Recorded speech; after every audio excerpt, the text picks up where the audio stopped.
이번 시간에는 인사 매너와 전통 예절에 관련된 파트를 같이 공부를 또 해볼게요. 우리 공부할 게 너무 많아서 이 자격증을 준비하시는 분들은 좀 힘드시죠, 그죠?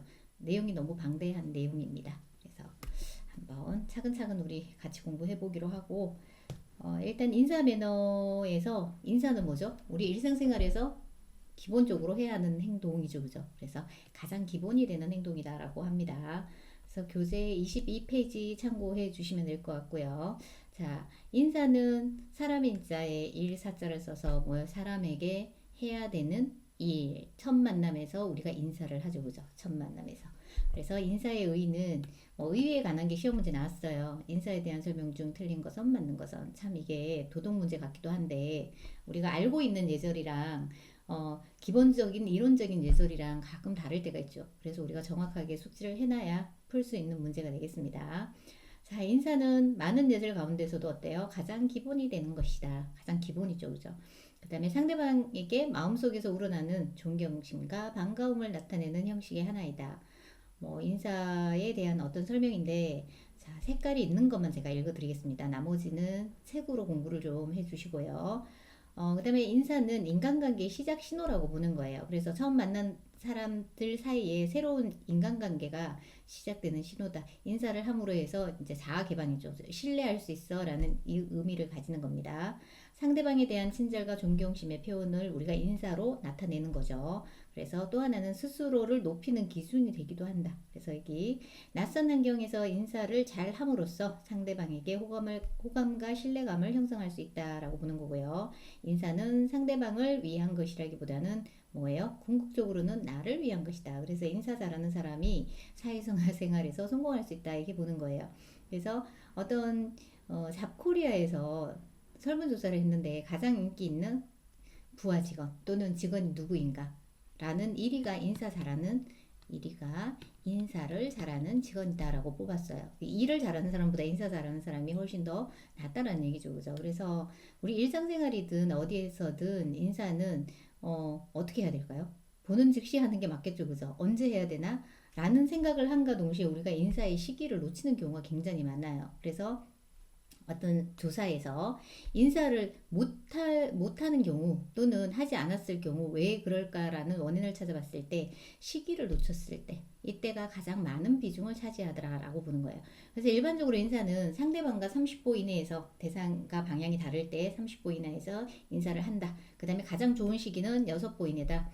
수치는 그냥 보시면 될 것 같고요. 그 다음에 이렇게 꺾인 곳, 측방에서 갑자기 이렇게 만났을 때는 어떻게 인사를 해야 되는가? 즉시 인사한다. 그래서 우리 딱 봐도 얘는 어떻게 바뀔 수 있어요? 생략해도 된다 하면 될까요? 생략해도 된다. 안 되겠죠, 그죠? 반드시 즉시 그냥 바로 인사하는 게 가장 좋다. 그다음에 상사는 뭐예요? 나의 위에 직급에 있는 사람가 사회 인사는 뭐예요? 고객이죠. 일반적으로 우리가 고객을 첫 대면할 때는 어떤 인사를 해야 돼요? 정, 중, 내를 해야 되겠죠, 그죠? 근데 이 복도라는 불편한 장소이긴 하지만 당연히 고객과 함께 있을 경우에는 멈추어 서서 정중하게 인사를 해야 돼요. 복도라는 불편한 장소임에도 불구하고 어떻게 해야 된다? 고객을 만났을 때는 정중하게 인사한다. 불편한 장소. 일반적으로 불편한 장소에서는 우리가 15도 인사, 목례를 하는 게 예의예요. 그죠? 그렇지만 왜 우리가 멈추어 서서 정중하게 인사를 해야 되느냐 하면 왜요? 사회 인사, 고객을 만났기 때문이다. 반드시 기억하셔야 되고요. 복도에서 상사 한 사람을 만났을 때는 어떻게 해야 될까요? 걸음을 멈춰 설 필요 없이 어떻게 해요? 한쪽으로 비켜서서 가볍게 인사한다. 그래서 목례 정도만 하고 지나가도 된다. 그래서 이 문장을 딱 봤을 때도 느낌이 오시나요? 문제가 어떻게 나왔을 거라고? 그죠? 얘네 둘이가 이 문장 두 문장이 이렇게 바뀔 수 있겠죠. 그죠? 이렇게. 틀린 예시가 되겠죠. 그래서 반드시 기억을 해 주셔야 돼요. 그래서 우리 예상 문제 모의고사도 있죠. 그죠? 문제 풀어보시고요. 그래서 한번 보실게요. 인사 매너 페이지 22페이지 보시면 되겠습니다.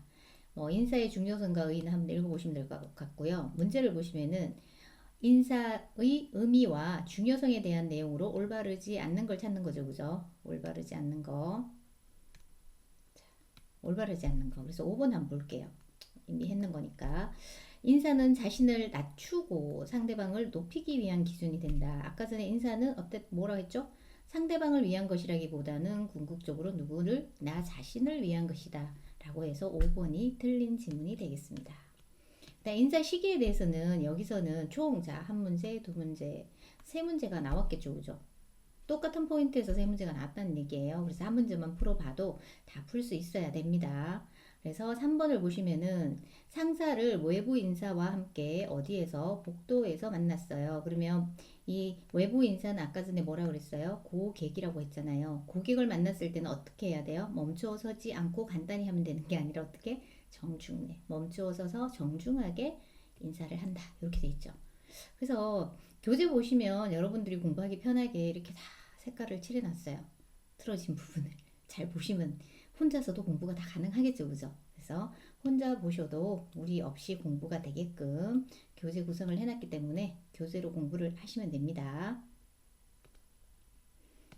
자, 그 다음에 이제 보시면은 인사의 종류에 대해서 한번 배워볼게요.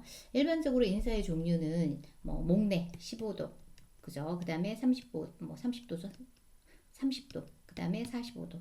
이 정도가 있습니다. 그래서 15도 정도는 고개를 그냥 까딱하는 정도죠. 그죠? 그래서 15도 정도의 목내, 눈인사라고 해요. 눈목자를 써서 눈으로 인사한다는 거죠. 그래서 고개를 거의 숙이지 않는 거죠. 그죠? 그래서 목례를 해야 될 경우에는 어디에서? 불편한 장소. 그래서 우리가 조금 불편한 장소가 어디예요? 길이나 실내나 복도, 그 다음에 또 어디 있어요? 화장실이나 식당 이런 곳들이 우리가 불편한 장소이죠. 이런 장소에서는 인사를 할 때 정중례, 특히 화장실에서 만났는데 정중례를 하시면 매우 불편한 상황이 벌어지겠죠. 그죠? 그래서 눈인사 정도만 한다. 그래서 앉아있거나 서 있을 때, 걸어갈 때, 경우에 따라서 상사에게 목례로 경의를 표할 수도 있습니다. 그래서 한 번 만난 상사를 또 만났을 때, 그죠? 그다음 불편한 장소에서 정중하게 인사하기가 곤란한 경우, 이런 장소가 되겠죠.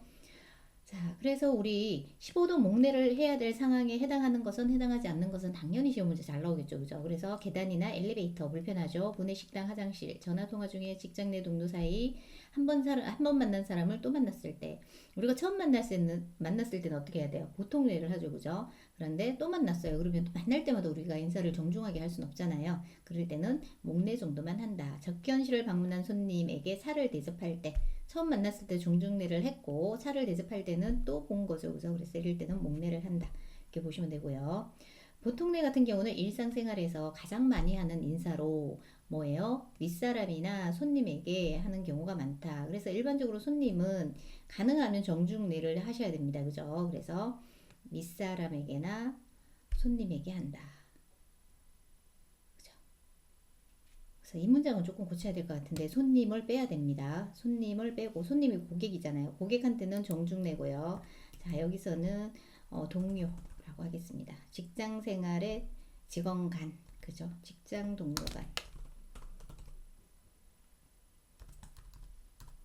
자, 직장 동료에게는 어떤 인사를 해야 된다? 정중례를 하는 게 아니고 보통례를 한다. 이렇게 보시면 되고요. 앞에 장애물이 있거나 창구가 가로막혀 있는 곳에서 손님을 첫 응대할 때, 만약 고객을 응대할 때도 원래는 정중례예요. 근데 창구가 가로막혀 있다거나 장애물이 있을 때에도 목례를 하면 안 된다는 거, 고객한테는 어떻게 해요? 보통례를 해야 된다. 기억하시면 되고요. 보통례는 일반적으로 이렇게 30도 정도 고개를 숙인다. 그죠? 자세를 2초 정도, 2, 3초 유지한 상태에서 고개를 든다라고 보시면 되고요. 손은 어떻게 해야 돼요?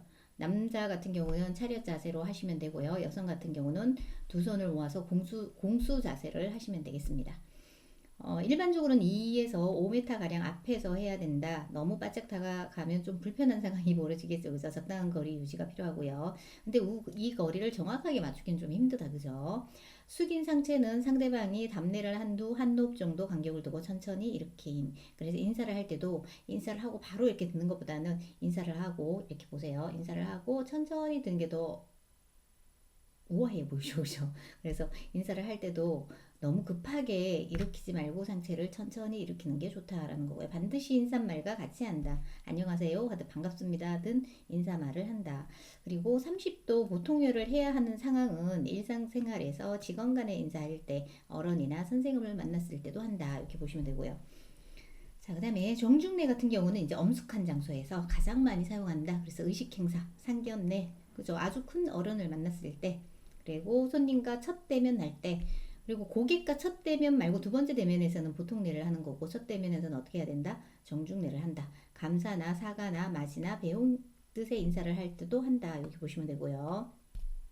인사를 할 때는 보통은 45도 혹은 뭐 90도까지 굽히는 거는 조금 불편하죠. 그죠? 45도까지 할 때는 바로 이렇게 이거보다는요. 천천히 보세요. 하나, 둘, 셋.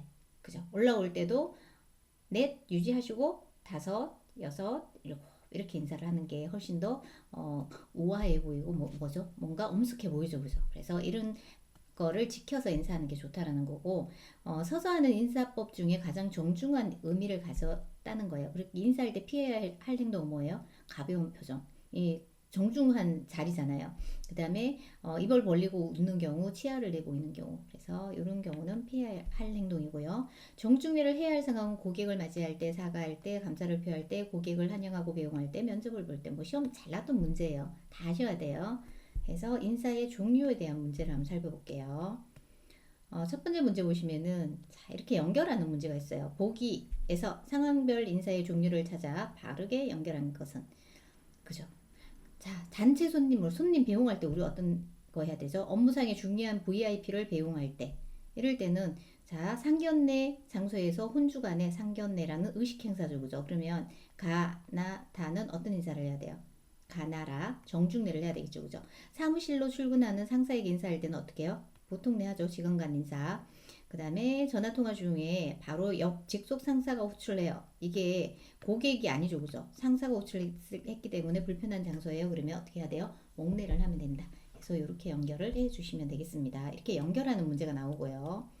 그 다음에 또 고르는 문제가 이렇게 나올 수 있겠죠. 그죠? 여러 문제가 있는데 한번 살펴볼게요. 상황별 인사에 대한 설명으로 가장 올바르지 않는 것 1번이 왜 틀렸는가 한번 볼까요? 사무실에 출근하여 상사에게 인사할 때는 정중례를 해야 될까요? 보통례를 해야 되겠죠. 그죠? 정중례가 아니라 보통례. 그죠?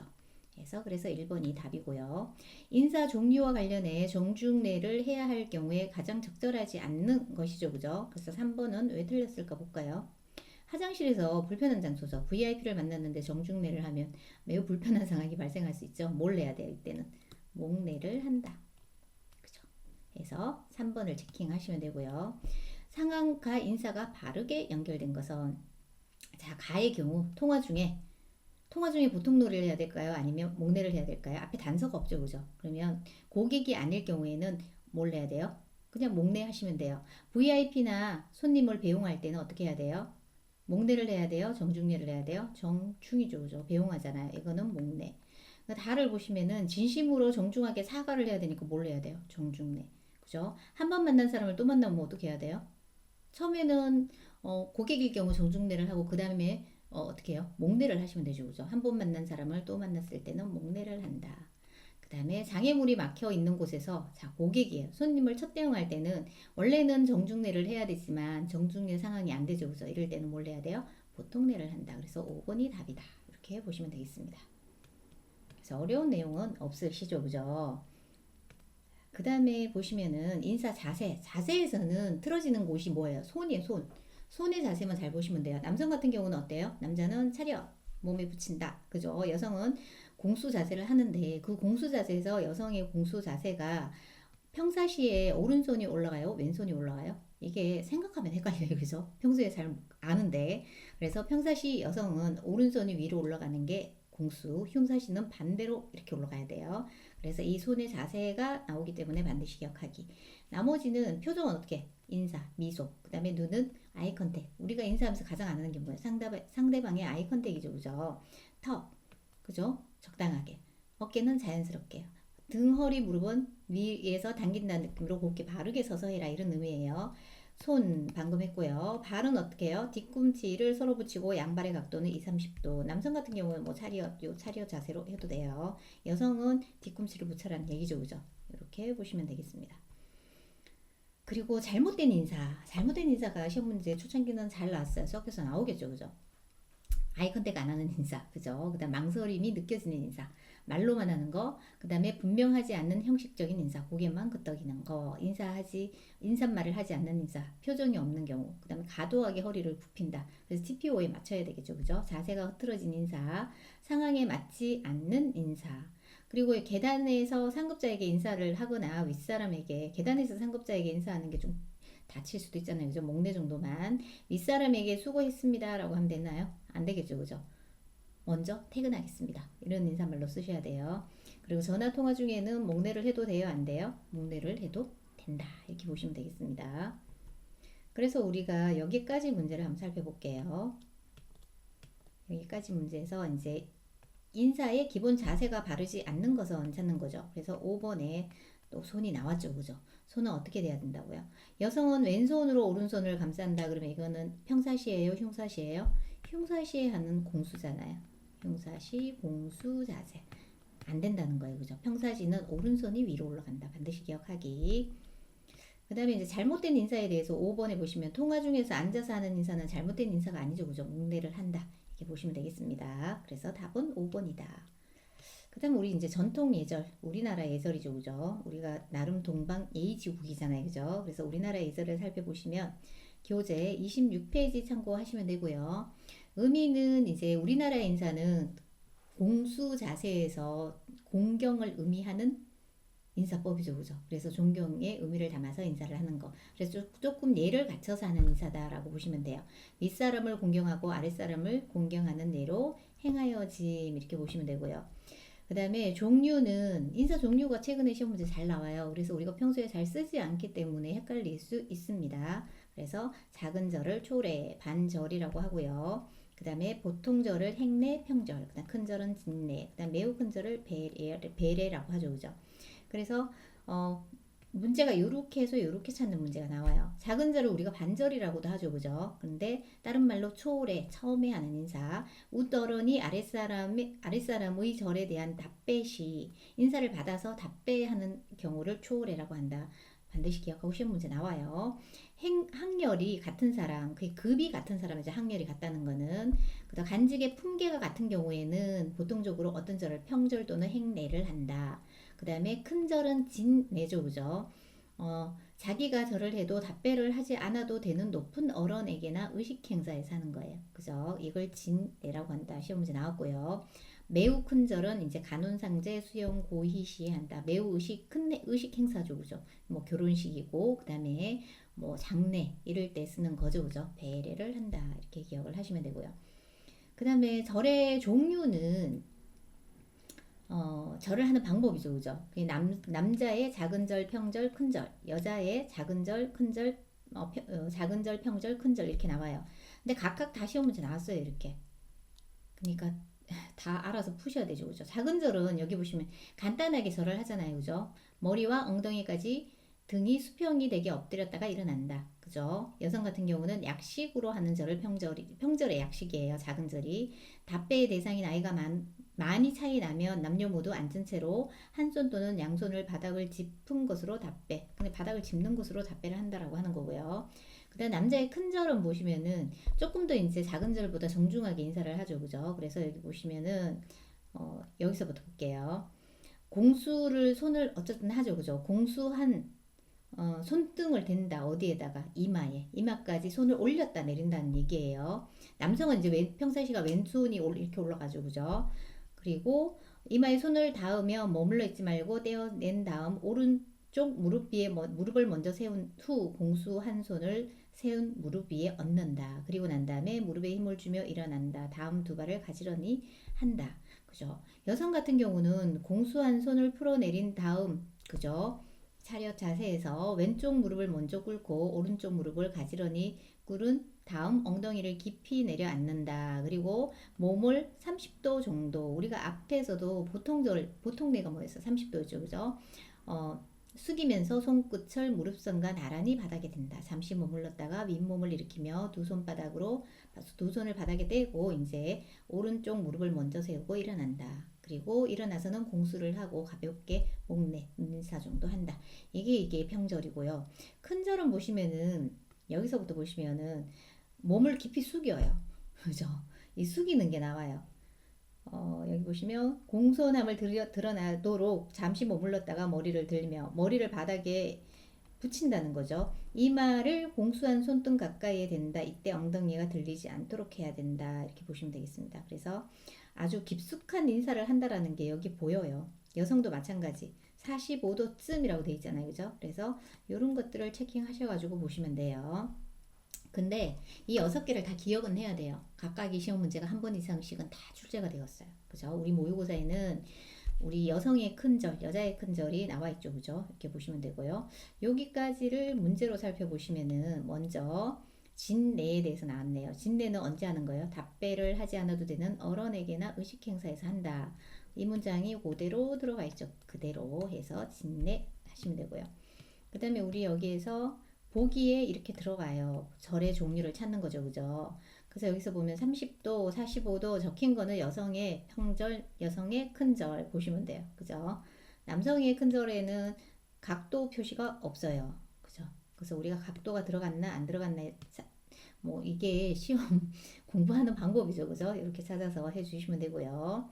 이제 그 다음에는 우리가 절을 하는 횟수, 그죠? 일반적으로는 기본 횟수를 해요. 남성은 양이기 때문에 최소 한 번, 여성은 음이기 때문에 최소 2번을 하죠, 그죠? 뭐 불평등이라고 얘기도 어쩔 수 없어요, 그죠? 고대 이제 조선시대나 저 옛날 예법에는 남자는 양이고 여자는 음이라고 하죠, 그죠? 음양의 조화를 맞춰야 된다라고 하잖아요. 음이 있으면 양이 있고 양이 있으면 음이 있다 이런 거죠, 그죠? 이게 동양 사상이잖아요, 그죠?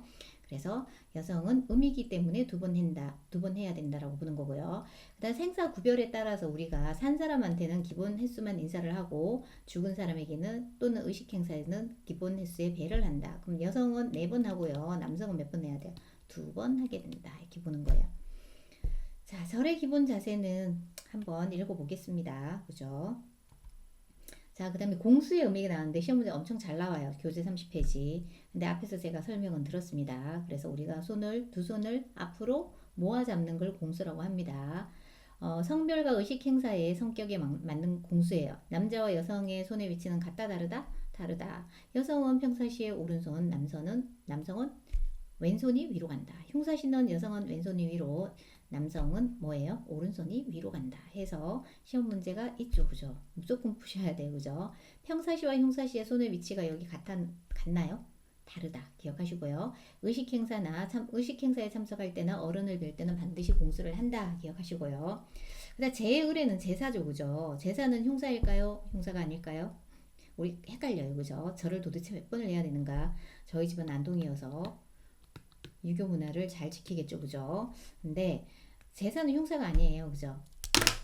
우리가 흉사는 사람이 죽고 난 다음에 49일까지를 우리가 흉사라고 하고요. 그 이후에 제사 지낼 때는 어때요? 돌아가신 분을 기리기 위해서 즐거웠던 일을 해상하기 위해서 우리가 만나는 거잖아요. 그래서 흉사가 아닙니다. 그럼 어떻게 절을? 평사시로 해야 되죠. 그죠? 그래서 제사 때는 평사시에 공수를 하고 평사시에 뭐요? 절의 횟수를 한다. 기억하시면 되겠습니다. 잘 나옵니다. 여기도 있죠. 그죠? 공수의 기본 동작은 한번 읽어보시면 될 것 같습니다. 그죠? 그래서 우리가 여기까지가 우리 오늘 공부할 내용이고 문제를 한번 보겠습니다. 여기 보니까 전통 예절에서 절하는 방법에 대한 설명으로 가장 올바른 것을 찾아야 되네요. 그죠? 그래서 올바른 게 여자는 기본 횟수로 2번을 한다. 얘가 맞는 거죠. 남자는 기본 횟수로 3번 하나요? 몇 번 하나요? 한 번. 그죠? 한 번 한다. 의식 행사에서는 기본 횟수 해야 될까요? 기본 횟수의 배죠. 그죠? 살아있는 사람에게는 기본 횟수의 배를 하나요? 기본 횟수만 해야 되죠. 고인에게는 기본 횟수만 할까요? 기본 횟수의 배를 해야 되죠. 이렇게 시험 문제 나오니까 뭐 풀 수 있는 문제입니다. 그죠? 공수에 대해서는 문제가 잘 나와요. 전통적인 공수법에 대한 설명으로 가장 올바르지 않는 것 2번에 보면 평사시 여자는 왼손을 위로 하여 2손을 가지런히 모아 잡는다. 평사시는 우리가 여성은 왼손이 위로 올라가요? 오른손이 위로 올라가요? 오른손이 위로 올라갔죠. 그죠? 오른손. 흉사시 왼손. 그죠? 이게 시험 칠 때 갑자기 헷갈려요. 그러니까 평소에 우리가 손으로 기억을 해놓으세요. 이렇게 잡는 거. 그 다음 문제로는 공수법에 대한 설명으로 가장 올바르지 않는 것 해서 3번 볼까요? 평사시와 흉사시 손의 위치는 동일인가요? 다름인가요? 다르다 기억을 해주셔야 되겠습니다. 그래서 이렇게 문제를 풀었고요. 자, 우리 오늘 여기까지 공부를 하고 다음 시간에 고객 상담에 대해서 공부를 또 같이 해보기로 하겠습니다. 고생 많으셨습니다.